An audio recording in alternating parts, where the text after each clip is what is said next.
Welcome back to the Ed Show. In the fight against ALEC, progressives have won, I think, a big battle, but not the war. Today was a big day. The right-wing group announced that it is shutting down its work on social issues like voter suppression laws and stand-your-ground laws it has pushed throughout the country.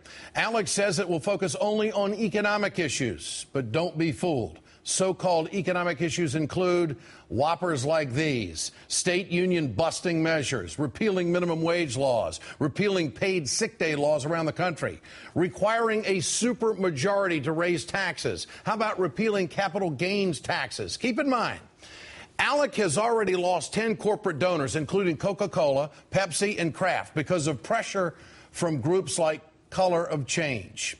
The progressive group said ALEC's move is nothing more than a PR stunt aimed at diverting attention from its agenda, which has done some serious damage to our communities.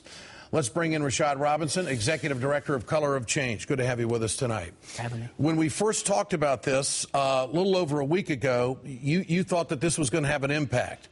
Do you believe this group, ALEC, that they're going to change their focus when it comes to pushing legislation? Absolutely not. The voter ID laws and the stand your ground laws are part of the larger agenda of laws that you just showed the viewers. These are all part of the same package intending to hurt our communities. But also the laws that they've worked to pass all around the country are still in place. People are still dealing with them. So essentially they've went out and basically spilt oil in the water and said, well, we're not going to spill any more oil, but we're also not going to clean it up. Well, is this any kind of a victory? Any kind of, maybe a partial victory, a move in the right direction? Well, I think it's a signal to the corporations that are still with ALEC that ALEC's agenda was so outside of the mainstream, it was so indefensible that they're no longer going to defend it. And for corporations that continue to stand with ALEC, for the AT&Ts and the State Farms and the Johnson & Johnsons that continue to stay with ALEC even after hundreds and thousands of people have been speaking out around the country, this is a signal to them that ALEC won't even defend their position. So what's the mission, or how is the mission going to play out by your group, Color of Change, to keep the pressure up, to follow through, to make sure that they do not push forward the template, playbook type legislation on legislators where 2,000 of them on a state level are associated with them?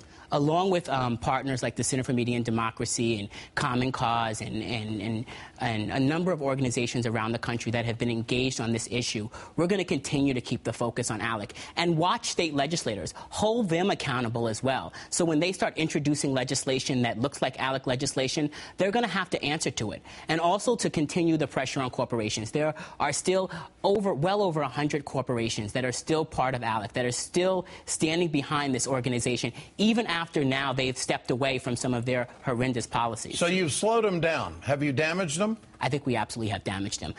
2 weeks ago, 3 weeks ago, no one knew who ALEC was. They were a nameless, faceless organization. Well, I think in the progressive community, I think everybody knew who ALEC was. There's been quite a bit of reporting on it by The Nation over the last year. John Nichols has done a lot on that. But you're right. I mean, the general public, you walk up to somebody and say, hey, you hear what ALEC's doing? And it wasn't until the Stand Your Ground law that got a great deal of publicity because of what unfolded, unfortunately, down in Florida, was really somewhat of an opportunity, was it not? It was an opportunity to make the connection between our safety and our communities and the agenda that ALEC has pushed, and the larger agenda of bringing corporations and state legislators behind closed doors to push laws that no one asked for and no one wants. All right. Well, when you take a look at your future right now, do you think that some of these corporations that have gone away from them, and there's a number of them, Coke, Pepsi, Kraft, you think they'll go back to ALEC someday, or maybe in a different form?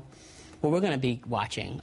Color of Change is not going away. You know, we were definitely David and Goliath struggling. We will continue to raise the voices of everyday people. So for the Krafts and the Cokes and the Pepsis, we commended them today and for making the right decision. But that does not mean that we will not be vigilant in monitoring their relationship with organizations like ALEC. So it was the social media that did this? It was certainly the use of technology and giving people the ability to not just get the information, but to use it in real time. And you did the right thing morally? I absolutely believe Do they have more legislation that you are looking at that is going to be very damaging? Yes, they have. They absolutely are continuing to push laws around mandatory minimums, around education, a number of laws that still impact our communities and still sit beside these discriminatory voter ID laws. Well, you got to stay on them, don't you? I mean, you have to stay on them, correct? Because they're talking about, well, economic issues. Well, look at this law up in Michigan, the financial manager's law, which disenfranchises everybody on a city commission or council or county commission that was voted on. If they don't have their budget right, here comes a financial manager appointed by the governor. That's an ALEC law. And their public relations has been all over the place, Ed. Last week, they were saying that the only thing they push is economic issues. And the question that we instantly asked the AT&Ts and Johnson & Johnsons and State Farm was, what about voter suppression? Yeah. And what about stand your ground is in their economic interest? And so this week they come out and say, well, no, we're not going to push these laws anymore. They're simply all over the place. And for Americans who are watching this issue and staying tuned, we cannot trust ALEC. We cannot trust the backroom deals that they make with state legislators, the way that they move money and politics. And this is about putting sunlight